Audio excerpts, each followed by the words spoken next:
Emeka and Chioma were once a beautiful couple. Their love was pure, their home was filled with joy, and together they welcomed a baby boy named Kosi, their pride, their joy, and their future. They spent their days laughing, playing, and dreaming of a bright tomorrow. Whenever Kosi giggled, Chioma would smile and say, "Our son will grow up to do great things," and Emeka would laugh and respond, "He'll make us proud. He's already a strong one." But as the years passed, the sweetness of their love began to fade. Little misunderstandings grew into arguments. Nights that were once warm and full of affection became quiet and cold. Emeka's temper rose, and his heart slowly drifted away from Chioma. One evening, frustrated and overwhelmed, Emeka shouted, "Maybe we're not meant to be together anymore." Tears fell from Chioma's eyes as she pleaded, "Emeka, please, for Kosi's sake, let's fix this." But Emeka turned away and left his home,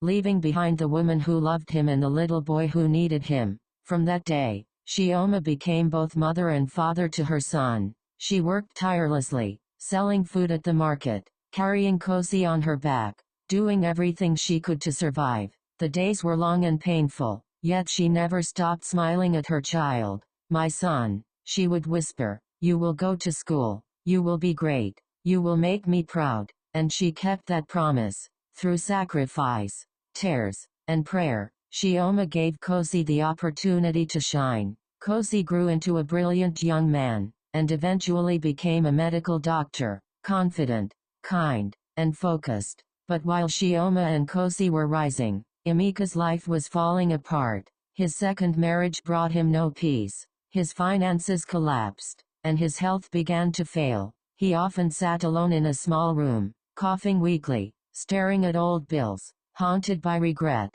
The choices he made had finally caught up with him. Eventually, his condition worsened, and he was rushed to the hospital, and their destiny waited. One afternoon, Dr. Kosi walked into the ward, holding a clipboard, calm and professional. "Good afternoon, sir. How are you feeling today?" he asked gently. Emeka looked up, weak but grateful. "A bit better, doctor. Thank you." And yet, neither man knew the truth.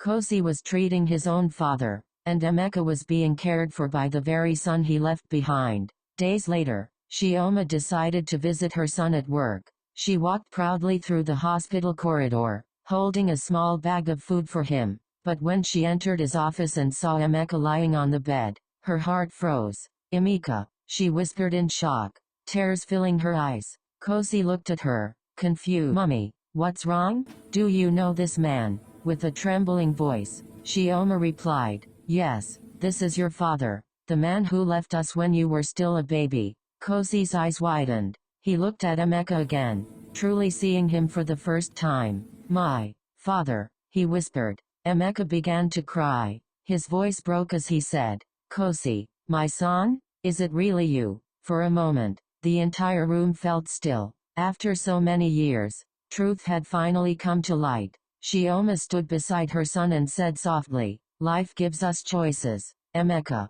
Some bring peace, others bring regret. But I thank God you lived long enough to see your son again." Emeka wept, not just from pain, but from realization. Kosi took a deep breath and said gently, "Mummy, let's forgive him, and let's help him get better." And so they did. The family that was once broken began to heal, slowly, through love, mercy, and grace. The past could not be changed, but forgiveness opened a new door for all of them. In the end, one truth remained clear: no matter what life brings, never forget those who stood by you when you had nothing. Because one day, life may take you back to the very people you once walked away from. Love, forgiveness, and family, these are the things that last forever.